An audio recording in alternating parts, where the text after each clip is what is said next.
Estoy sentada aquí con mi café de la mañana, viendo la luz moverse por la mesa de la cocina. Soy Margarita, tengo 83 años y la gente sigue preguntándome qué hace una vida feliz, como si hubiera alguna fórmula que descubrí y que ellos se están perdiendo.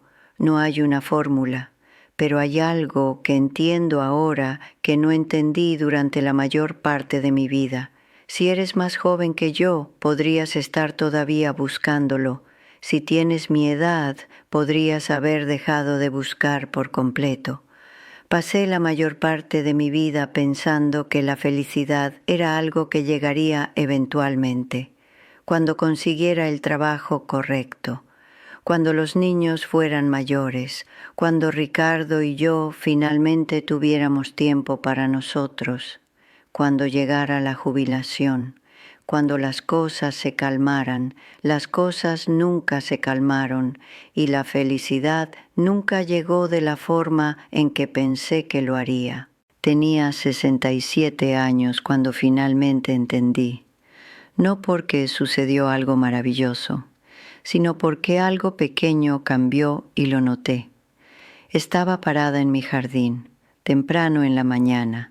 Los tomates estaban saliendo y los estaba recogiendo, poniéndolos en una canasta vieja que había tenido durante años.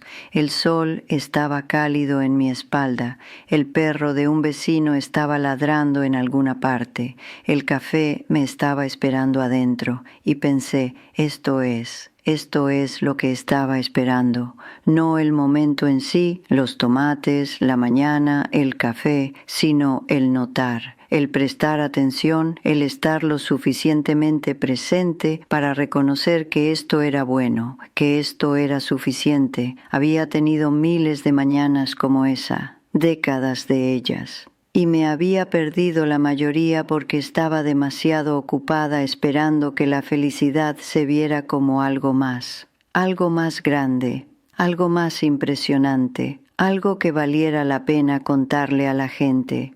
Pensé que se suponía que la felicidad fuera dramática, importante, el tipo de cosa a la que podía señalar y decir ahí fue cuando mi vida se puso buena. Pero esa mañana en el jardín me di cuenta de que la felicidad había estado apareciendo silenciosamente durante años, y yo había estado pasando directamente junto a ella. Recuerdo cuando mis hijos eran pequeños. Tal vez tenía 35, 36. Vivíamos en una casa pequeña. El dinero estaba ajustado. Ricardo trabajaba largas horas. Yo estaba cansada todo el tiempo. Un sábado por la mañana los niños estaban desayunando. Cereal y tostadas, nada especial. La luz del sol entraba por la ventana, golpeando la mesa de una manera que hacía que todo se viera dorado. Uno de ellos dijo algo gracioso, ni siquiera recuerdo qué, y todos empezaron a reírse. Y por tal vez 10 segundos lo sentí, esta sensación cálida y llena, como si todo fuera exactamente como debía ser. Luego empecé a pensar en la cuenta del supermercado, en la ropa que necesitaba lavar, en Ricardo llegando tarde a casa otra vez, en si alguna vez tendríamos suficiente dinero para arreglar el techo. Y el momento se fue. Hice eso durante años. Tuve estos pequeños momentos perfectos e inmediatamente miré más allá de ellos hacia lo que fuera que estuviera mal o faltando o no del todo bien. Pensé que estaba siendo responsable, práctica. Una buena madre y esposa que no se permitía sentirse bien cuando había problemas que resolver.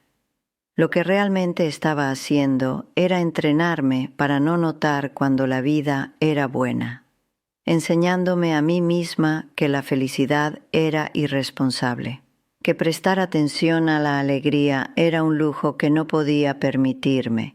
Y luego pasaron décadas. Los niños crecieron. Ricardo se enfermó y murió. La casa se quedó en silencio. Y pasé años deseando poder volver a esas mañanas de sábado, deseando haberme permitido sentir ese momento de luz dorada en lugar de pasar apresuradamente junto a él hacia la preocupación. Tenía una amiga, murió hace 2 años, llamada Dorothy. Fuimos voluntarias en la biblioteca juntas durante casi 15 años. Dorothy tenía menos que yo en casi todas las formas medibles. Vivía sola en un apartamento pequeño.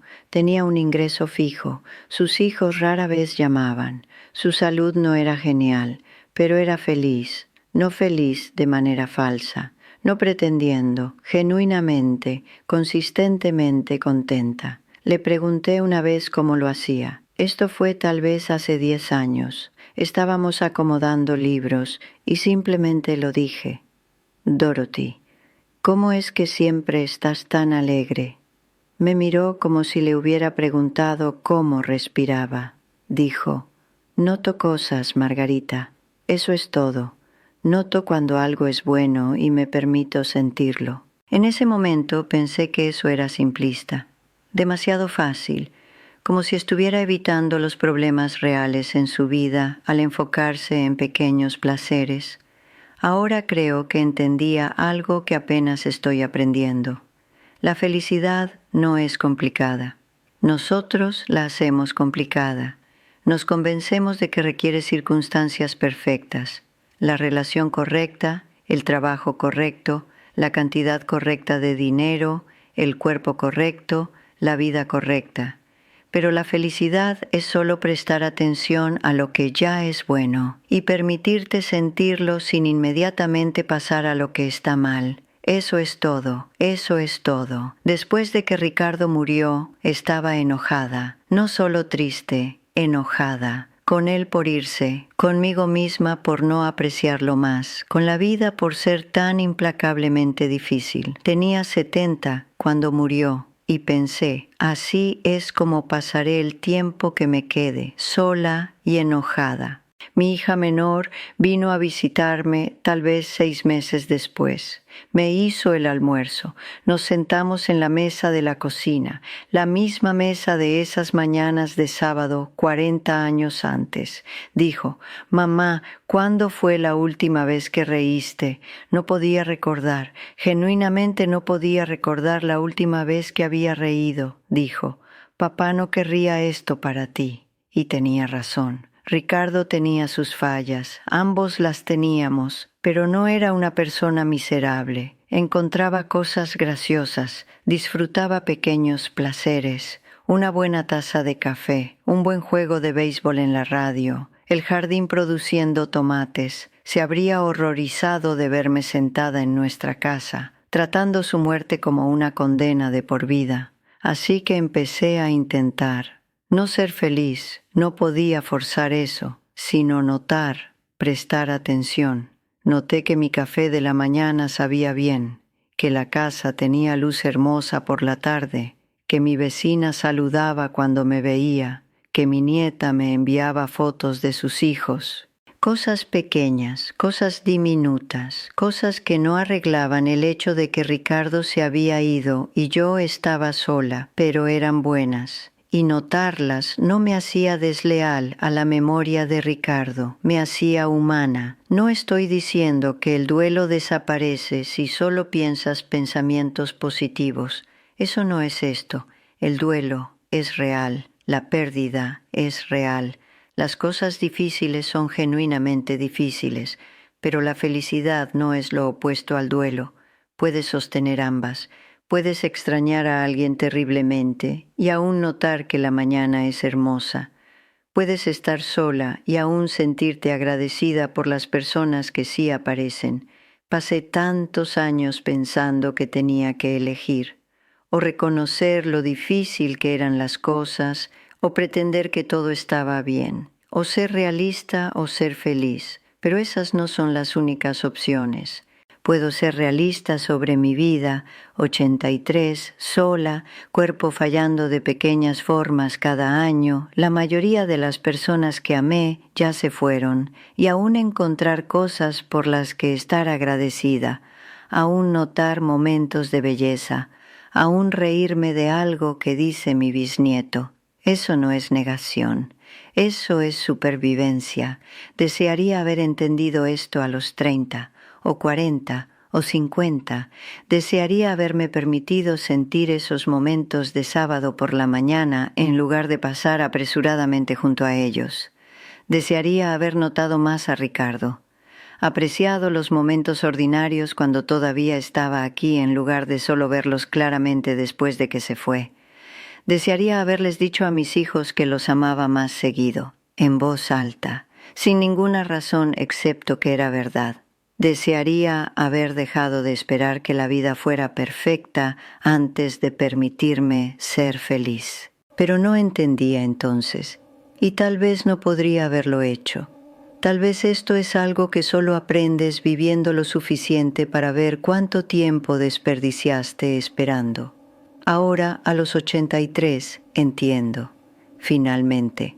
La felicidad no es lo que pensé que era. No es llegada, no es logro, no es la ausencia de problemas.